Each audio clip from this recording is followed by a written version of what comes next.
Assalamualaikum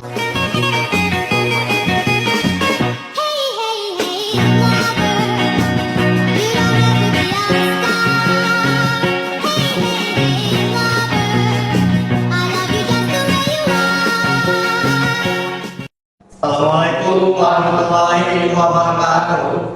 Perkenalkan, kami di sini kelompok 6 akan mempresentasikan tentang materi Undang-Undang Sementara tahun 1950. Sebelumnya izinkan kami memperkenalkan diri. Perkenalkan, saya Randy Aprizal. Nama saya Muhammad Faisal Damadi. Nama saya Abdurrahman Rifai. Nama saya Prasetyo. Serta saya yang mewakili teman saya Raja Alfa Prologis. Beliau nggak bisa hadir karena sakit. Selanjutnya ada tujuan pembelajaran. Jadi pada presentasi kali ini kami akan menjelaskan Undang-Undang Sementara tahun 1950 dan memahami dampak perubahan Undang-Undang Dasar terhadap demokrasi serta menyebutkan alasan dilakukannya perubahan Undang-Undang Dasar. Ini adalah dokumentasi ketika kami membuat TBT-nya.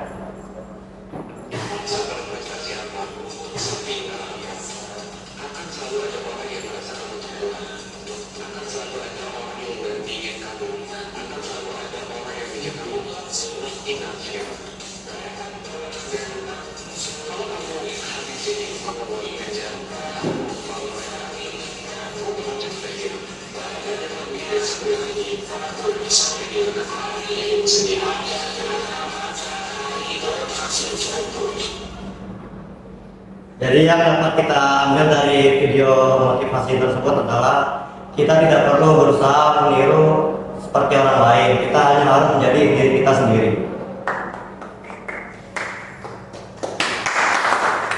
Oke, yang pertama ini ada Undang-Undang Sementara tahun 1950. Undang-Undang Dasar Sementara Republik Indonesia atau dikenal dengan UUD 1950 adalah konstitusi yang berlaku di negara Republik Indonesia sejak 17 Agustus 1950 hingga dikeluarkannya Dekret Presiden Majelis 1959. Konstitusi ini dinamakan sementara karena hanya bersifat sementara, menunggu terpilihnya konstituan hasil pemilihan umum yang akan menyusun konstitusi baru. Pemilihan umum 1955 berhasil memilih konstituante secara demokratis, tetapi konstituante gagal membentuk konstitusi baru hingga berlarut-larut. Pada tanggal 5 Juli 1959, Presiden Soekarno mengeluarkan Dekret Presiden 5 Juli 1959 yang antara lain berisi kembali berlakunya Undang-Undang Dasar 1945. Penyebab perubahan Undang-Undang Dasar dilakukan untuk menyesuaikan perkembangan zaman, memperkuat demokrasi, menciptakan sistem pemerintahan yang lebih efektif serta akuntabel, menjamin hak asasi manusia atau HAM.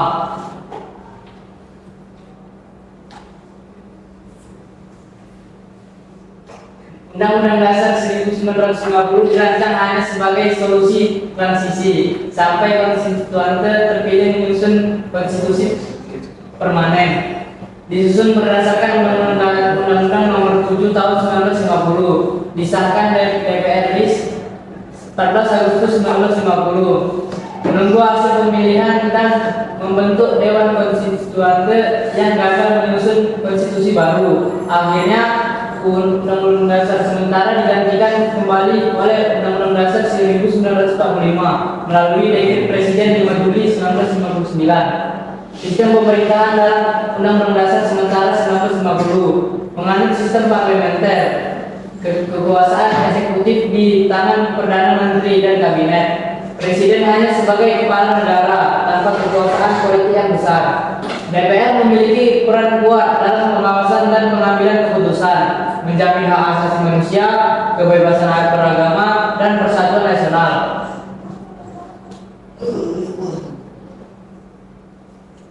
Dampak Undang-Undang Sementara terhadap demokrasi. Yang pertama, menerapkan demokrasi parlementer atau liberal. Pemerintahan dijalankan berdasarkan parlementer atau DPR, dan kabinet bertanggung jawab kepada parlemen, bukan kepada presiden. Rakyat memiliki kebebasan politik luas, kebebasan berpendapat, berserikat, dan mendirikan partai politik. Ini memperkuat prinsip kedaulatan rakyat melalui wakil-wakil di parlemen. Yang kedua, munculnya banyak partai politik. Sistem multipartai berkembang pesat, lebih dari 20 partai. Demokrasi menjadi sangat bebas, tetapi juga tidak stabil karena sering terjadi konflik antar partai. Dampaknya, sering terjadi pergantian kabinet, rata-rata hanya bertahan sekitar 6-8 bulan. Yang ketiga, menurunnya kepercayaan rakyat terhadap demokrasi liberal. Kebebasan politik yang berlebihan tidak diimbangi tanggung jawab. Masyarakat mulai menganggap sistem demokrasi liberal tidak sesuai dengan kepribadian bangsa Indonesia.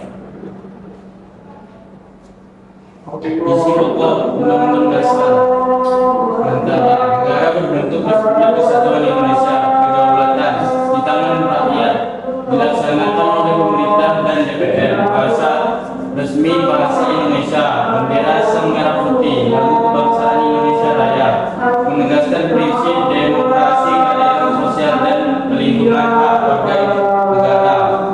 Menganut sistem parlementer di mana presiden hanya sebagai kepala negara, bukan kepala pemerintah. Pemerintah dijalankan oleh Perdana Menteri dan Menteri-Menteri Kabinet yang bertanggung jawab kepada parlementer DPR, bukan kepada presiden. Presiden diangkat oleh Dewan Perwakilan Rakyat dan Senat bersama-sama.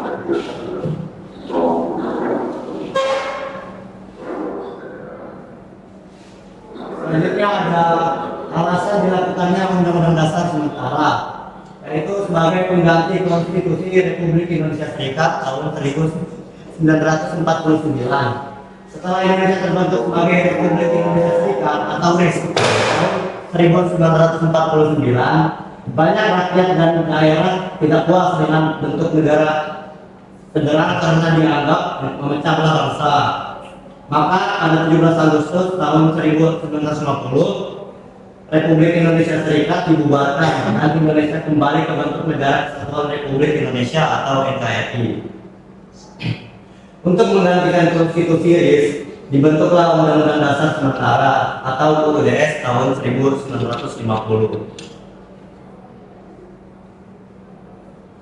Jadi kesimpulannya, Undang-Undang Dasar 1950 merupakan pengalaman penting dalam perjalanan konstitusi Indonesia. Meski hanya sementara, konstitusi ini menunjukkan upaya bangsa Indonesia mencari bentuk demokrasi yang paling sesuai dengan jati diri dan kebutuhan bangsanya.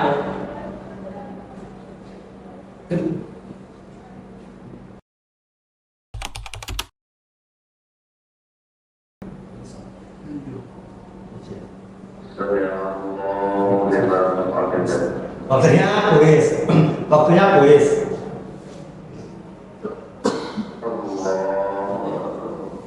Pertanyaan pertama, mengapa Undang-Undang Dasar Sementara tahun 1950 disebut sementara? A. Karena hanya berlaku di beberapa provinsi. B. Karena disusun untuk menggantikan Undang-Undang Dasar 1945 secara permanen. C. Karena hanya berlaku sementara sambil menunggu konstitusi tetap. Atau D. Karena belum disahkan oleh DPR Republik Indonesia Serikat. C. D. C. C. B. C. Mari kita lihat jawabannya. Gue aku dulu. Betul sih. Oke, betul.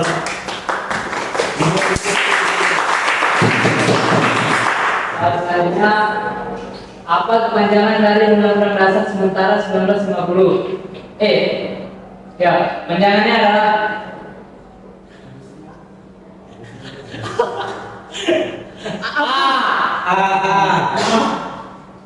apakah jawabannya benar? Next. Ya.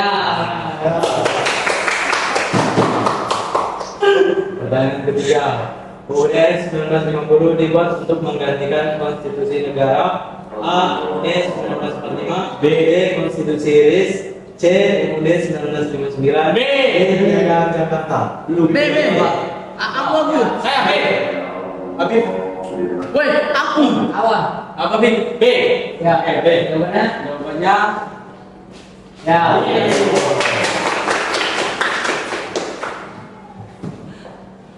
bentuk negara Indonesia menurut UUD sementara 1950 adalah A. Federal, B. Monarki, C. Kesatuan, D. Syarikat.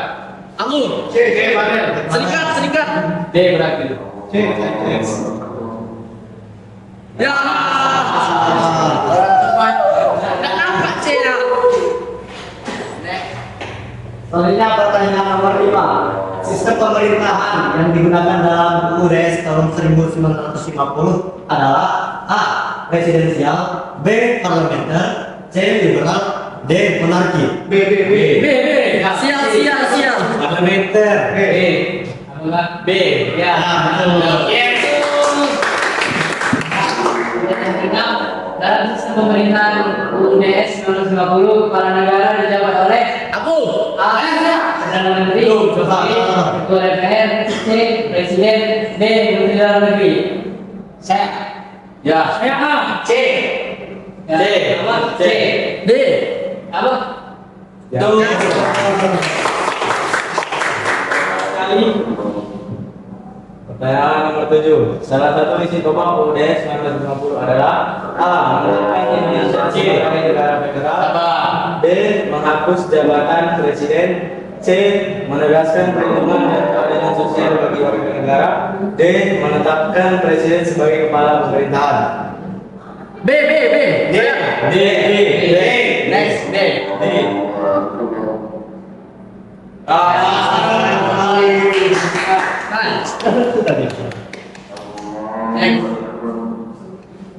Pertanyaan nomor 8. Isi penting UUD sementara 1950 kecuali A. Menetapkan Indonesia sebagai negara kesatuan Republik, B. Menegaskan perlindungan keadilan sosial dan perlindungan hak warga negara, C. Menghapus jabatan presiden, D. Presiden diangkat oleh Dewan Perwakilan Rakyat dan Senat bersama-sama. C.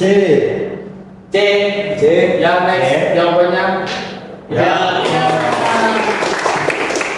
Tepat sekali jawabannya. Next. Yo. Pertanyaan nomor 9. Mengapa UUD 1950 diganti dengan UUD 1945 kembali? A. Karena pemerintahan tidak stabil. B. Karena presiden ingin berlibur. C. Karena rakyat tidak mau pemilu. Atau D. Karena DPR sudah bubar. Saya A. Ya. Next. Ya. Masuk jawab ke pertanyaan tadi. Siapa yang mengeluarkan dekret Presiden 5 Juli 1999? A. Muhammad Hatta, B. Soekarno, C. Suepomo, D. Suran Sanjini. B. Ya, saya C. Ya, next. Ya. Next. Next.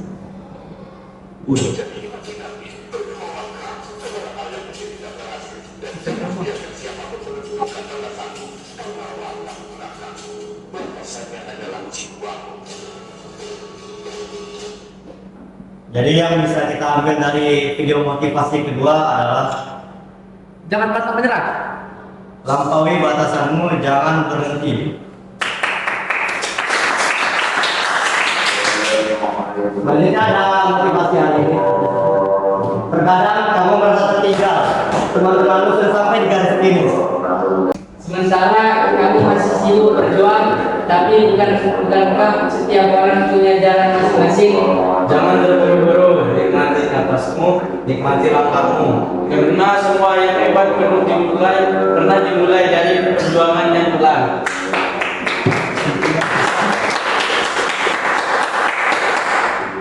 Sekian presentasi dari kami kelompok 6. Mohon maaf apabila ada salah kata.